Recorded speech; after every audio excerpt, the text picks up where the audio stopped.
A irmã Maria Lúcia não conseguia tirar os olhos daquele jovem que entrou na sala de oração com o rosto desfigurado por bolsas escuras tão profundas que pareciam cavidades sob os olhos. Era como se a pele tivesse afundado de repente, deixando à mostra um cansaço que não condizia com seus 20 e poucos anos. Ele se sentou no último banco, cabeça baixa, as mãos trêmulas segurando um lenço sujo de lágrimas. Alguns irmãos mais antigos trocaram olhares preocupados, mas ninguém ousou se aproximar logo de início. Sabiam que ali não era lugar para perguntas vãs, mas para a obra do Senhor. O jovem se chamava Daniel. Há 3 meses, uma febre alta o deixará de cama por semanas, e desde então, aquelas bolsas haviam crescido como se algo sugarasse suas forças por dentro. Médicos falavam em alergias, problemas renais, até estresse, mas nenhum remédio adiantara.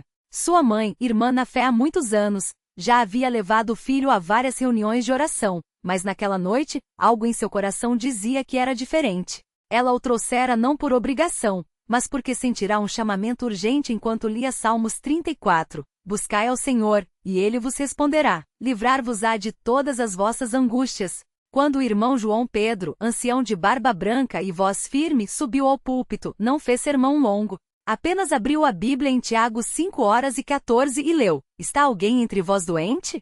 Chame os presbíteros da igreja, e estes façam oração sobre ele, ungindo-o com azeite em nome do Senhor. Então, sem mais delongas, pediu que todos os que tinham necessidade se levantassem.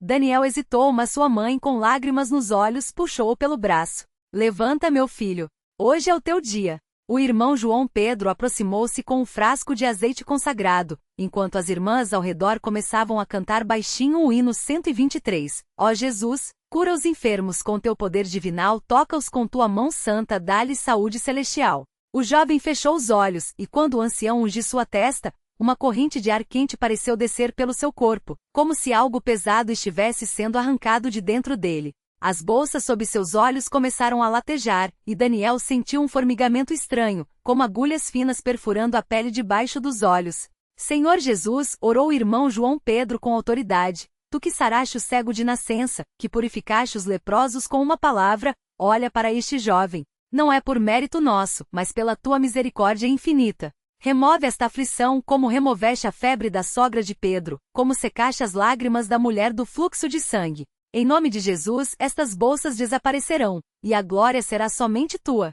Um silêncio profundo tomou conta da sala. Alguns irmãos fecharam os olhos, outros ergueram as mãos. A irmã Clara, que estava ao lado de Daniel, sentiu algo vibrar em seu peito e começou a orar em voz alta, mas não em língua desconhecida. Eram palavras claras, cheias de fé. Pai, tu és o mesmo ontem, hoje e eternamente. Se curaste naqueles dias, cura agora. Se abristes os olhos dos cegos, abre os olhos deste jovem para ver a tua bondade. De repente Daniel sentiu algo quente escorrer por seu rosto. Levou a mão aos olhos, e quando a afastou, estava manchada de um líquido espesso, como se as bolsas tivessem se rompidado por dentro. Um cheiro forte, como de enxofre queimado, encheu o ar por um instante e então sumiu. Ele abriu os olhos devagar, pisca-pisca, como quem sai de um sono profundo. O primeiro rosto que viu foi o de sua mãe, que o olhava com os olhos arregalados, a boca entreaberta. Mãe? Sua voz saíra fraca, rouca. Ela não respondeu. Apenas estendeu a mão e tocou seu rosto, passando os dedos onde antes estavam as bolsas. A pele estava lisa. Normal. Como se nunca tivesse havido nada ali. Um grito de louvor irrompeu da irmã Marta, que estava ao fundo. Glória a Deus. Aleluia! Em segundos, a sala explodiu em cânticos, palmas, lágrimas. O irmão João Pedro, com os olhos úmidos, segurou o rosto de Daniel entre as mãos e disse, com voz embargada, meu filho, o Senhor te visitou hoje. Não esqueças, ele não te curou para que fiques calado. Vai e conta a todos o que ele fez por ti. Daniel tentou falar, mas as palavras não vinham. Só conseguia chorar, enquanto sua mãe o abraçava forte, murmurando, graças, Senhor, graças. Ao seu lado, a irmã Clara pegou sua Bíblia e leu em voz alta Salmo 103, 3, Ele é o que perdoa todas as tuas iniquidades e sara todas as tuas enfermidades. E então, como se fosse uma só voz, todos repetiram, todas as tuas enfermidades. Nos dias que se seguiram, a notícia se espalhou pela congregação como fogo em palha seca. Irmãos que não estavam presentes naquela noite vinham até Daniel só para ver com seus próprios olhos. Alguns tocavam seu rosto, incrédulos. Outros perguntavam como havia sido e ele, ainda emocionado, contava cada detalhe: o calor no corpo, o formigamento, o líquido que escorreu. Foi como se algo saísse de mim, dizia. Algo pesado, que não era para estar ali. Sua mãe, que antes vivia angustiada, agora sorria ao ver o filho se olhando no espelho, passando os dedos pelo rosto como se quisesse confirmar que não era um sonho. Eu sabia que o Senhor não nos desampararia, ela testemunhava nas reuniões. Até os médicos tinham desistido, mas Deus nunca desiste de nós. Uma tarde, enquanto Daniel ajudava a arrumar as cadeiras após o culto, o irmão Tiago, um homem simples que trabalhava como pedreiro, aproximou-se e disse: Filho, eu também já fui curado aqui. Há 20 anos, uma dor nas costas me deixava de cama. Os irmãos oraram e na mesma hora sumiu. Nunca mais voltou. Você acha que foi sorte? Daniel balançou a cabeça. Não, irmão. Foi Deus. Isso mesmo. E sabe por que ele faz isso? Não é para nos encher de orgulho, não.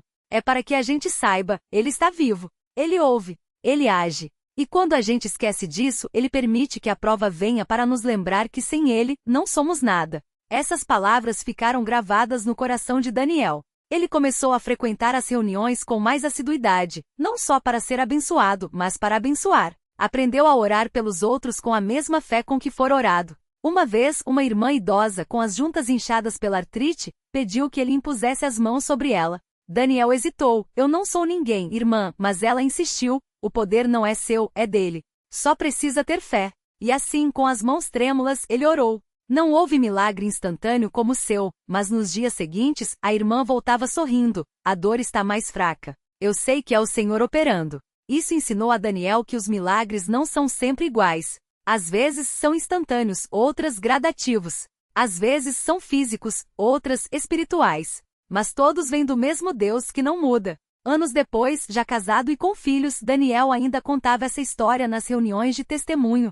Seus filhos, sentados nos bancos da frente, ouviram tantas vezes sobre aquele dia que quase podiam ver a cena. O pai jovem, as bolsas nos olhos, o azeite escorrendo, a sala cheia de fé. E quando perguntavam: Pai, por que Deus te curou? Ele respondia: não foi por eu ser melhor que ninguém. Foi para que vocês soubessem, ele é real. E se fez isso por mim, pode fazer por qualquer um que crer. E assim, a cada geração, a fé se fortalecia. Não por causa de homens, mas por causa de aquele que opera por meio deles. Porque a congregação não é feita de paredes ou bancos, mas de vidas transformadas. E cada cura, cada livramento, cada lágrima enxugada é uma prova de que mesmo nos dias de hoje, Deus continua a agir, não com barulho, não com espetáculo, mas com um poder quieto, profundo, que muda corações para sempre.